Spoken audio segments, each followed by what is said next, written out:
Bismillahirrahmanirrahim. Assalamualaikum warahmatullahi wabarakatuh. Selamat pagi dan salam sejahtera untuk kita semuanya. Jumpa lagi dengan saya Eli, pelaksana tugas Kepala Dinas Ketahanan Pangan, Kelautan dan Pertanian Provinsi DKI Jakarta pada pojok info KPKP. Mudah-mudahan pada pagi hari ini kita semuanya dalam kondisi yang sehat, sejahtera. Mumpung belum telat, saya mengucapkan selamat Hari Raya Idul Fitri 1442 Hijriah. Pada pagi hari ini saya ditemani oleh kawan saya, Kepala Bidang Kelautan, Pak Imam. Apa kabar? Kabar baik, Bu. Silakan menyapa kawan-kawan saya di luar sana. Halo teman-teman DKPKP, para Jackpreneur dan juga Sobat Bahari sekalian. Apa kabarnya?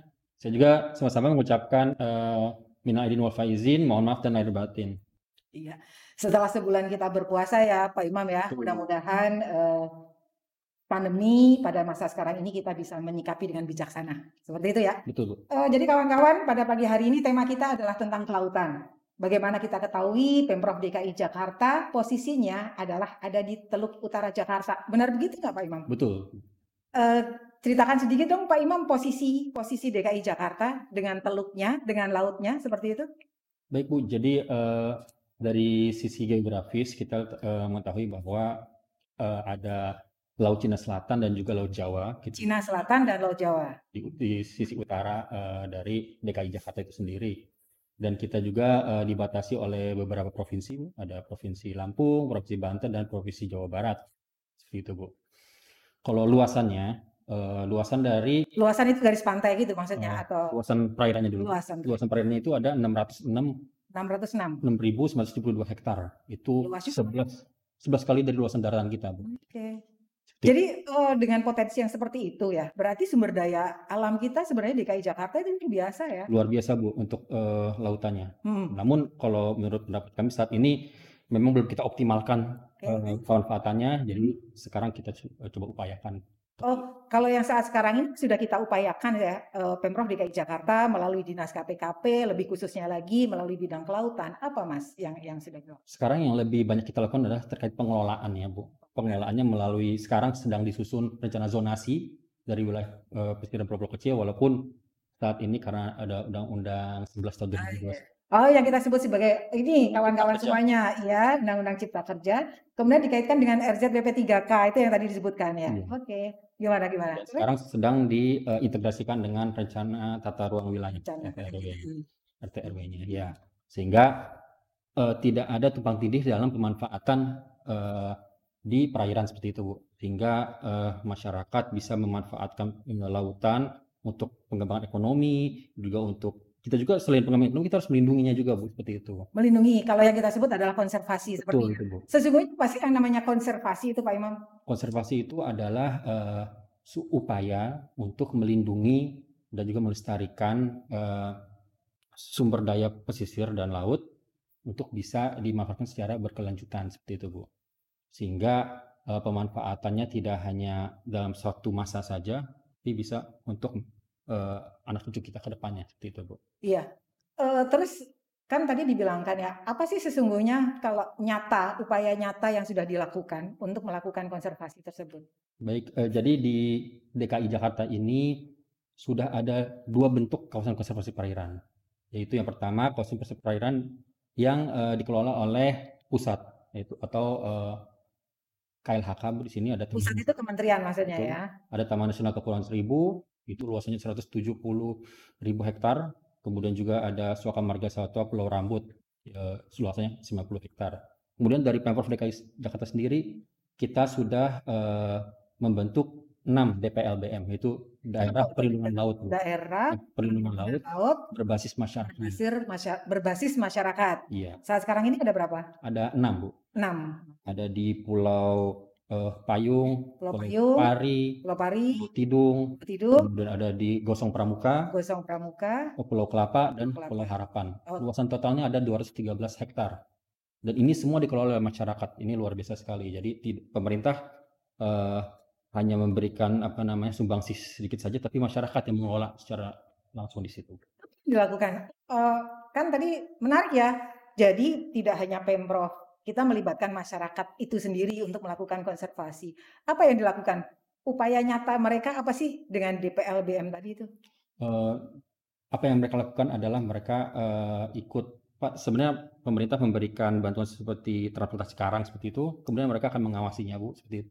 Kemudian mereka juga bisa melakukan pengelolaan sehingga, selain pengawasan, mereka juga akan memberikan informasi kepada kita jika ada hal-hal yang, setidaknya merusak kegiatan yang merusak atau ada yang memasuki zona-zona, yang ada di kawasan konservasi. Karena ada zona inti, ada zona, dan juga ada zona pemanfaatan. Nah, di zona inti itu sebenarnya tidak boleh ada kegiatan apa-apa, Hmm. karena itu memang, pusat dari keanekaragaman hayati tersebut sehingga harus terlindungi, benar-benar tidak boleh kegiatan apa-apa. Nah, di zona pemanfaatan boleh digunakan tapi terbatas untuk pengembangan ekonomi. Nah, di sini teman-teman, DPLBM ini, kelompok DPLBM ini mereka bisa, mendapatkan, apa namanya, manfaat ekonomi seperti wisata dan lain-lainnya berbasis, laut, gitu, Bu. Ada nggak eh, peraturan gitu ya, yang saya punya kelompok gitu, saya pengen dong membentuk DPLBM. Itu, bisa dilakukan. Jadi, tapi Sekarang sebelumnya ini punya 6 gitu ya, sebelum kira-kira gitu kalau ada misalkan. tambahan Heeh. itu, teman-teman kelompok bisa, bersurat kepada kami dan nanti kami akan melakukan kajian tentunya, Bu, melakukan kajian apakah wilayah tersebut memang tepat untuk dijadikan kawasan konservasi. Jika tepat maka, bisa kita buatkan peraturan gubernurnya seperti itu, Bu, karena ini harus dibungkus oleh sebuah, Oh, proses dasar dasar pelaksanaan kegiatannya seperti itu ya. baik dari lokasi maupun kelompoknya ditetapkan melalui sebuah. Kalau yang sekarang ada, kan tadi disebutkan ada 6, terus rasa-rasanya memang mendekati pulau-pulau yang ada seperti itu ya. Itu juga nanti menentukan ya. Kalau saya rumahnya Pramuka, Pulau Pramuka, berarti kelompok-kelompok yang mengelola adalah orang-orang yang ada di Pramuka gitu atau ada Betul, keluasan. sebaiknya seperti itu. Jadi kelompok masyarakat yang mengelola sebaiknya memiliki tempat tinggal di wilayah tersebut, karena tentunya mereka mengetahui, wilayahnya, kan dari kecil mungkin mereka di sana dan juga lebih mudah bagi mereka untuk, apa namanya, mengajak masyarakat untuk, turut menjaga kelestarian di situ, gitu. Dan tentu saja ini ya, punya rasa memiliki seperti ya, kan memang Sense of belonging-nya lebih tinggi. lebih tinggi seperti itu. Tadi Pak Imam membilangkan kawan-kawan semuanya bahwa salah satu upayanya dengan transplantasi terumbu karang atau transplantasi karang? Konservasi karang. Karang, apa sih sesungguhnya? Transplantasi karang itu adalah salah satu teknik, untuk memperbaiki atau merehabilitasi, kondisi karang. Karena memang dengan adanya tekanan dari kegiatan dari masyarakat, kemudian juga tekanan dari perubahan iklim, tentunya ada, eee, kerusakan-kerusakan terjadi pada karang. Sehingga ada, teknik pencangkokan terhadap karang, kemudian kita, tanam di sebuah substrat seperti itu, Bu.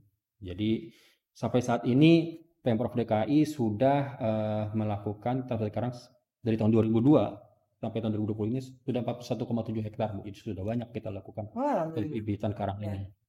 Fungsinya apa kalau kita memperbaiki konservasi di dalam laut itu?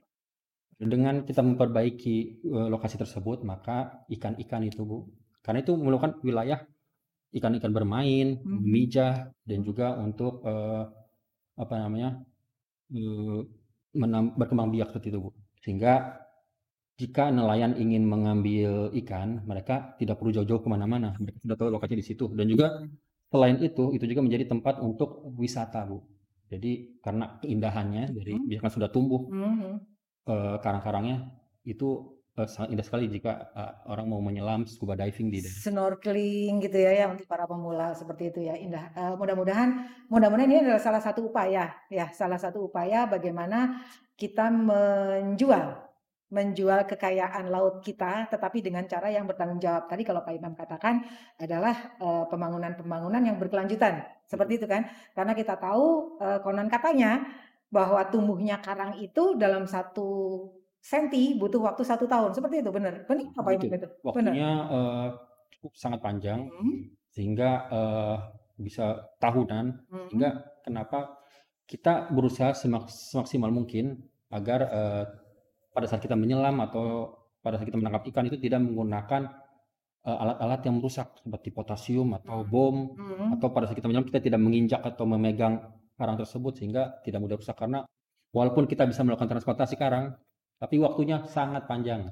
Kayaknya susah ya itu ya kawan-kawan ya. Iya, Karena kan seperti biasa, kalau yang kita melakukan rekreasi air, kemudian kita ngajak snorkeling, itu adalah kawan-kawan atau masyarakat sebenarnya mereka adalah tertarik tertarik bagaimana pengen memegang karang-karang itu, sesungguhnya tidak boleh ya?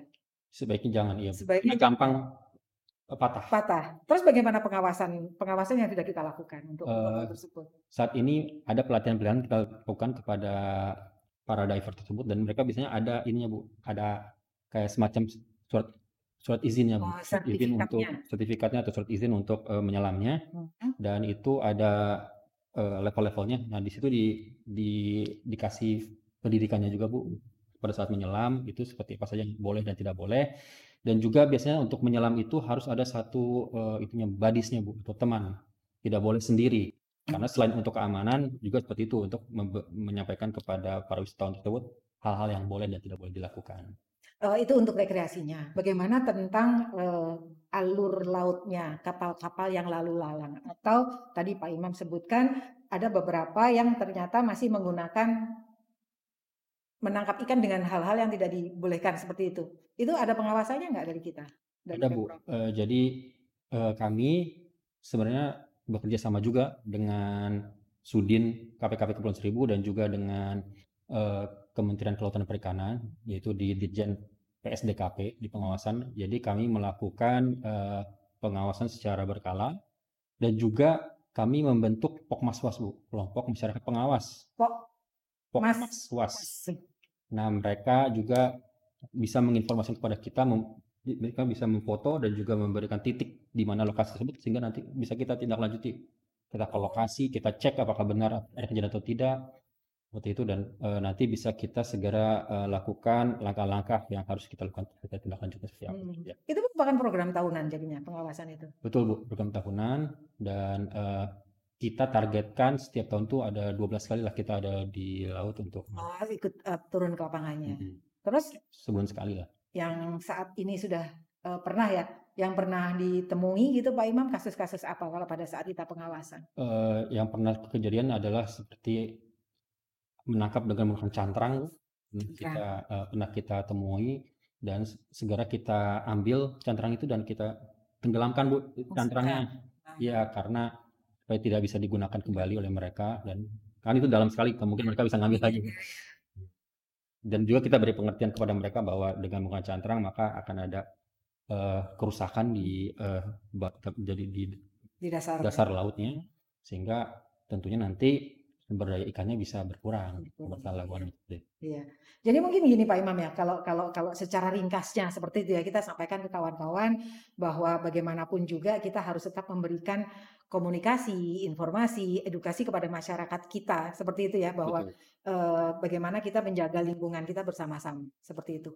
Kemudian yang kita tahu juga beberapa medsos ya menyampaikan bahwa salah satu tumbuhan pantai itu ada mangrove, ada tanaman-tanaman vegetasi yang lainnya. Itu kalau apa yang bisa kita sampaikan ke masyarakat kita bahwa kita pun punya tanggung jawab yang sama seperti itu Pak Imam. Iya, jadi teman-teman semua Sobat Bahari di daerah pantai itu ada pohon mangrove, jadi sebenarnya disebut oleh Ibu PLT, kemudian juga ada ketapang dan juga ada lamun di situ Bu, Oh dan lamun. juga ada cemara laut. Nah, ini tanaman-tanaman ini fungsinya sangat luar biasa. Jadi selain untuk ini adalah keseimbangan ekosistem, itu juga bisa menjadi tempat hidupnya kepiting. Kemudian juga kualitas dari air juga, perairan juga menjadi lebih baik dan juga untuk melindungi dari abrasi. Sehingga ini harus dijaga, jangan sampai ditebangin atau dan juga ini bisa dijadikan sebagai tempat wisata untuk mangrove ini karena indah dan juga eh, lebih adem gitu Bu. Jadi Hmm, juga sebagai paru-paru di wilayah gitu ya. pesisir. Jadi itu harus kita jaga betul-betul. Kalau program-program kita, program-program tahun 2021 seperti itu kan kita ketahui. Salah satunya ada yang namanya kegiatan strategis daerah seperti itu. Itu yang berkaitan dengan konservasi di di laut atau di pesisirnya sendiri ada nggak? Ada di KSD 46 namanya. KSD 46. KSD 46 itu untuk menjadikan Kepulauan Seribu menjadi pusat konservasi ekologi. Jadi di KSD 46 ini target-target kita diantaranya adalah ada penanaman 70.000 bibit mangrove. 70.000 mangrove. Kemudian di KSD 72 juga ada terkait mangrove, yaitu penanaman 10.000 bibit mangrove di Jakarta Utara. Karena itu untuk memitigasi terhadap perubahan iklim, Bu. Itu untuk KSD yang berbeda. Iya, untuk mitigasi. Jadi selain untuk perlindungan, itu juga bisa untuk mitigasi dari perubahan iklim. Tadi dikatakan dengan adanya target ya, target 70.000. Itu yang akan menanam siapa saja? Kita atau Betul. Jadi untuk 70.000 mangrove itu tidak mungkin pemerintah daerah bisa melakukan sendiri, sehingga perlu dukungan dari kawan-kawan semua, baik kelompok masyarakat, dari swasta maupun dari LSM seperti itu, Bu. Jadi kita bisa membantu menyediakan bibit mangrove. Kami punya PBKL, itu Pusat Budidaya Konservasi Laut, dan atau teman-teman juga bisa mencari di tempat lain bibit mangrove-nya. Nanti kami sudah buatkan peta-peta di mana saja lokasi yang tepat untuk penanaman mangrove-nya. Nanti teman-teman bisa melakukan penanaman mangrove secara mandiri, tapi tentu berkoordinasi dengan kami seperti itu, Bu. Saya ulangi ya untuk kawan-kawan semuanya, karena konservasi adalah menjadi tanggung jawab kita semuanya. Tadi Pemprov DKI Jakarta melalui Dinas KPKP menyiapkan 70.000 bibit mangrove. Kemudian bagaimana cara penanamannya, silakan berkoordinasi seperti itu ya. Karena apa? Karena kita punya peta-petanya. Peta-petanya yang mungkin lokasi yang tepat untuk lokasi-lokasi yang tepat untuk menanam. Terus kalau yang kita misalnya masyarakat kita ingin ikut nyumbang kolaborasi katakanlah seperti itu harus kemana? Silakan berkoordinasi dengan kami, Bu. Dengan saya langsung juga boleh.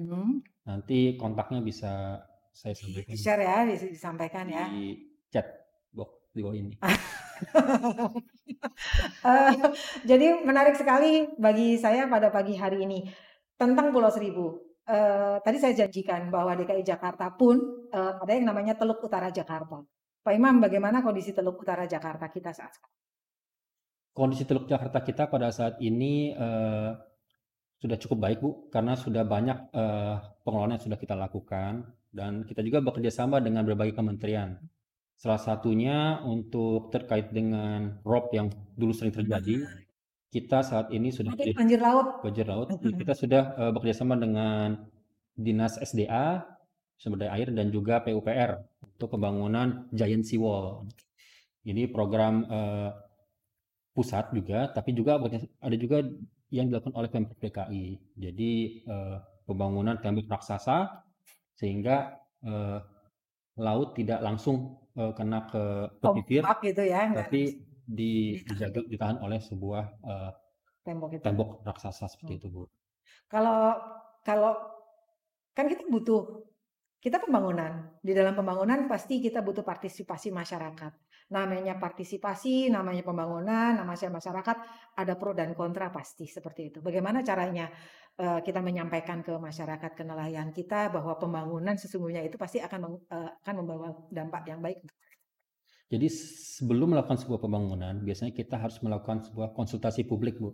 Sehingga masyarakat terlibat. Di sini selain masyarakatnya, kita juga tentu mengundang perangkat daerahnya, lurahnya, camatnya, dan RT RW-nya juga, sehingga masyarakat mengetahui bahwa akan ada sebuah pembangunan dan tentunya akan ada dampak tertentu yang